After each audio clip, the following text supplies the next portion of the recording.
Dans la franc-maçonnerie, pour prendre du grade, tu passes des rituels. Alors cette petite pyramide, elle est à superposer avec la pyramide de ta carrière. Tu veux monter en grade, eh ben, il faut que dans la loge dont tu fais partie, tu passes des rituels. Et plus tu es avide de pouvoir et de réussite, ben, plus tu vas demander à passer de grade et tu vas être happé dans des rituels sataniques. Et les premières pratiques sont donc le viol collectif d'enfants. Après, avec la mise à mort, etc. Ce qui fait que tu as des personnes complètement dégénérées qui arrivent à la tête des institutions. Et qu'en plus, ces gens-là, après, ils amènent leurs propres enfants dès le bas âge, dans des réunions de ce genre, dans des rituels de ce genre, pour en faire la future élite sociétale.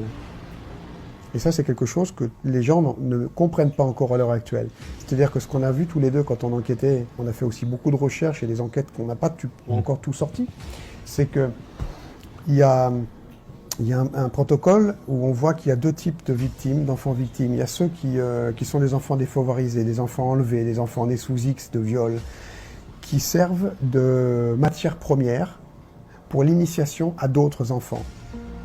C'est-à-dire que tu as des enfants qui sont amenés par un papa franc-maçon, par une ordure de géniteur franc-maçon dans ces soirées, et d'autres enfants qui sortent de cage et qui sont mis là pour amener, par exemple, l'enfant de l'élite à finir par ouvrir le ventre du malheureux enfant qui a été violé collectivement et torturé par tout le monde.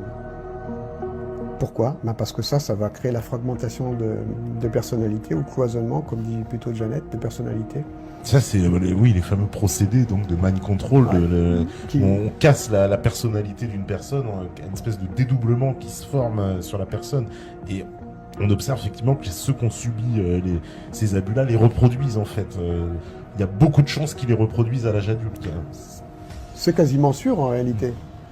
Parce que s'ils grandissent, s'ils passent toute leur enfance dans de telles conditions, ils sont formatés pour ça. Et une personne qui est psychologiquement très atteinte, qui ne trouvera donc de soulagement quand elle a des remontées, qu'en reproduisant des agressions sur un enfant. Parce que dans la mémoire de la petite enfance, il y a « Ah oui, j'ai été violé, j'ai été torturé et les violences ont cessé que quand j'ai accepté de prendre le couteau et que j'ai égorgé un autre enfant. »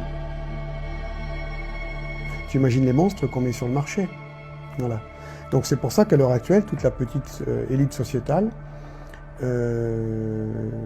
toutes les places sont en train d'être prises par ces monstres, suivant ces protocoles.